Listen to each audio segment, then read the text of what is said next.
What's up, y'all? Back with another video, man, and a little under the weather, not gonna lie, but I gotta get this out, man. I want to get this out as soon as possible because Tyler just dropped. It finally happened, you know what I'm saying? And that was the longest 8 days, week, or whatever. It just felt like forever, bro, when you finally got it, bro. Just to put it briefly, bro, like, that shit was amazing, bro. Like, I don't know how the fuck Tyler keeps doing this. The nigga is 4 for 4, 14 tracks, 14 out of 14. You know, like, he's undefeated for real. And there's not too many rappers out there that's doing that, you know? And the whole thing about Tyler being a rapper, like, he's mainly, you know, an overall artist or whatnot, you know what I'm saying? That's a discourse of his own. But I'm gonna say he's a rapper because this is technically a rap album, and for the majority of his career, just, you know, he's been producing rap albums. So get straight to the point, where do I rank this album out of the 4? Bro, I've listened to this album 3 times, probably more than that. Like, I think more than that, but I remember the first 2 was back to back. I was like, yo, this shit too good. I have to replay that. First off, nothing is touching Igor. I'm sorry, not even this album. For me, it may be 3rd place. I might put Flower Boy at 2nd. I feel what Tyler is coming from with, you know, how much Igor mirrors Flower Boy. I think he explained it one time how this Igor was just like a dumbed down version or a simplified version of Flower Boy at one point that he explained. So, and like, at first I didn't see that. I was like, nah, Igor is way more like intricate than anything he ever produced at the time, and still is. But just in terms of the concept that went into those 2 albums, it mirrored each other perfectly. You know what I'm saying? I just favor more towards Igor's production style. I don't know where I put Chromakopia and Call Me If You Get Lost. I will say, like, Call Me If You Get Lost, like, I don't come back to that as often as I thought I would, but it's still a really great, like, it's still a great album. It's like probably one of the best albums of the 2020s. I'm not gonna downplay on Call Me If You Get Lost. So I don't know, it's probably way too early to be doing this, but back to Chromakopia, man, it's just a lot to unpack. But the one thing I truly want to unpack is the message. The message in this album spoke to me a lot. It spoke to me a lot, man. And being as young as I am, you know what I'm saying, trying to make a way, trying to find my purpose in life, like, I understand how much more it means to kind of like put your foot down, put yourself first, and not worry about these traditions in the sense of having a family, having your fucking life together, start at 18. Like, that was never ever a thing. Like, I don't know, maybe back then in the 50s and shit, but it's highly unlikely, you know what I'm saying? So it's like, and it's funny I say tradition because I think there was a bar somewhere in the album where he was like, fuck tradition, stop impressing the dead. Like, I fuck with that bar. So it's like, going back to the message, it's like, bro, you can't really settle for anybody until you have your shit together. You know what I'm saying? Until you fulfill your purpose, until you figure out what success means to you, then you can incorporate others. You know what I'm saying? Start a family, have a kid, you know? Like, having a kid was like the reoccurring theme in this album. You know, you hear Tyler's mother, I assume that's Tyler's mother, talking about it. And I like her part in this album because it's like, okay, at the beginning of the album, she started off by saying, never dim your light. You know what I'm saying? Like, follow your purpose, do what you love, don't let nobody tell you shit, right? And it's like towards the middle and towards the end, you can see that she always wanted to be like this grandmother, you know what I'm saying? Wanted her son to like have like a family, you know what I'm saying? So she can play the part as a grandmother, you know?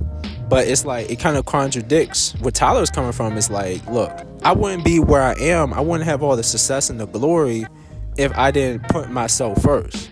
You know what I'm saying? If I didn't follow my passion. So whenever I say, no, it's not the time to have a kid, or I don't plan on having kids, it's not no shot, it's not no diss, it's not no hatred or anything. You know what I'm saying? It's not being inconsiderate. It's just, you want to be right for that kid as well. You know what I'm saying? Like, you, of course, you want to be right for yourself, but in turn, as you are, you be right for the kid, you be right for the mother, you'll be the perfect father. Tyler doesn't feel that way. This is what all I'm getting from this album. And it just hit me in a different place because, for one, I feel that same sentiment. Two, I think about my mother and my grandmother. Like, their relationship was terrible from the start. Like, I don't know how long, but like, from my knowledge, it seemed like since the very beginning, their relationship has always been terrible. And I really feel like my grandparents follow in the footsteps of their parents, you know what I'm saying, wanting to have the perfect home, the perfect family, the white picket fence, you know what I'm saying, like, just have everything together so they can impress and live up to the standards of their parents, of the generation before them. So it's like, but like I said, my mother and my grandmother relationship was always terrible. You know what I'm saying? Was my grandma ever mentally prepared for something like that? You know what I'm saying? Was she just ushered into having this high profile job, ended up having a husband very early on, having a house, you know what I'm saying, just having everything that's right, you know what I'm saying? Like, she had everything right, she had everything solid, money was coming in, that's great, but it's like you got to watch out for your mental when it comes to those situations, because you don't want to start treating your kid like, yes, I must take care of this kid, as long as I put food at the table, as long as I got clothes on your back, that should all it matters. That's not true. That's not true. You know what I'm saying? As the world evolves, as the world progresses, we start to see like how many falling outs there are in families. You know what I'm saying? Because it's much more to just the financial support and physical support or whatever. Like, the emotional support is always there. You know what I'm saying? And knowing my mom and the talks that I had with her, like, it seemed like she never had that emotional support. You know what I'm saying? Everything was just like how much money I spent on you. You know what I'm saying? The bills I gotta be paid tomorrow, next month, or whatever. It's never really like, let's have a talk.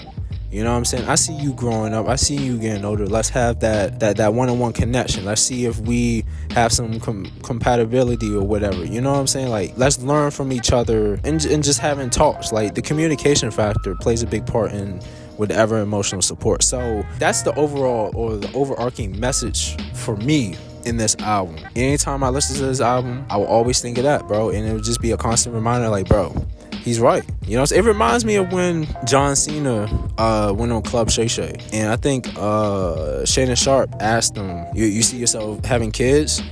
And Cena was bluntly like, nah, like, he has, and he put it like this verbatim. He said, I have a certain curiosity about life. That was perfectly said, bro. Like, a lot of people need to have that. Like, just have the curiosity about life, have the lust for life first, and then see where your future lies. You know what I'm saying? Does your future lies as a kid? But I always, because John Cena, like, always had that stance, so I always agree with him, even when I was a little kid. I think for a little bit, like, people was going against them or like having some discourse about him saying that, or like they didn't agree with this. Like, bro, there's no way you're gonna drop everything and have a kid.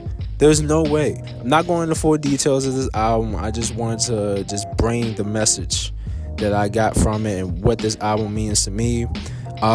Just to go a little bit into the songs, my favorite songs is Like Him. I like that. I love that song. I don't like this song. I love that song. I love Noid.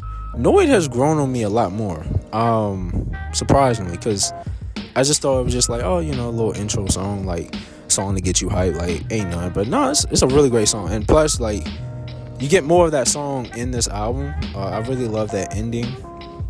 It reminds me what Tyler always talked about, like having nuance in a song and like having certain moments placed in the song, whether it's in the middle or the end, so that listener can always come back to it. You know what I'm saying? You don't want to have a song where, like, you don't want to have a song that's like full of moments. You know what I'm saying? Because then it's just like, I don't know, like, you still have something to look forward to. It'll probably still be a great song, but it's just better to like anticipate that very point in the song. Like, damn, bro, like that shit was good. Let me replay it just a few seconds behind type shit. But I love Noid. I love that song. I love the intro. Sake Chroma. Great. That fucking transition. Like, the vocals leading into that transition. Like, you know what I'm talking about? The beat drop, it sounded like a fucking explosion. Ra ta ta. fire, fucking fire. Like, bro, this dude's energy is just, you can't dim his light. Like he said, you can't dim his light, and his light on that track was everywhere, bro. It's infectious. I love Tizo's part. Tizo is perfect for Tyler. Perfect. I kind of figured that Tyler has like his own like vocalist, and I wouldn't be surprised if Tizo is like now included in that group of vocalists that he always gets. Or I don't know what he does. Like, I don't look in too much into anything, but it just seems like, because when you listen to his albums, you notice like the choir, the vocalists, you know what I'm saying, background vocals, very heavy. I wouldn't be surprised if Tizo is now like a signature part of that now. Like, he's perfect. Like, I love Tizo and Tyler's chemistry. We got the first of that on Call Me If You Get Lost. That was my introduction to Tizo. I love Darling I love Hey Jane. Hey Jane reminded me of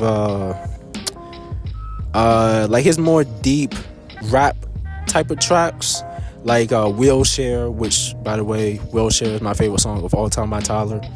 But just for the basis, because that song was like very like raw and like in the moment. This song, Hey Jane, kind of resembles that in a way. I feel like this song was more constructive and a little bit more prepared, but I still love it. Like, I love when Tyler had those one-off like type of tracks. In fact, in this song he has two: Don't Take Your Mask Off or Take Your Mask Off. I love but I'm gonna just go down the list of every song. The song Sticky was crazy. That's probably my least favorite song. Not that it was bad, but I don't see myself like that song doesn't target me. Like, it's cool to see like Wayne and fucking Glorilla and Sexy Red all on the same track. Like, that was pretty insane. One criticism I'll probably give this album. I mean, this is me nitpicking. This is me just having fun. You know what I'm saying? You don't have to take this too seriously. But like, Tyler as a rapper, like, don't get me wrong, like, he had punchlines for days on this album. Like, I can just probably screenshot a whole bunch and put them on the video. He's not my type of rapper. I get it. He's like a shit talker type of rapper. He's more like, for the punchlines, for the quotables type of rapper. You know what I'm saying? And it really does enhance the track. His rapping was cool. Wasn't the best. It was pretty bare bones. For some tracks, it was just like kind of rinse and repeat type of style, shit talking. It didn't really like, it didn't get witty. It didn't seem like the rap progressed. It stayed the same throughout the whole album. That's what I'm trying to say. Like, it stayed consistent. Still delivered, just a little bit more nuance, for lack of a better term, that I would prefer for this album. That's the only criticism I have. But 10 out of 10 album. Y'all let me know once again how y'all feel. What's y'all favorite song of the album, and where will y'all rate each of the 4 albums? You know what I'm saying? We starting from Flower Boy all the way to Chromakopia 2024. So yeah, man, y'all let me know. Peace.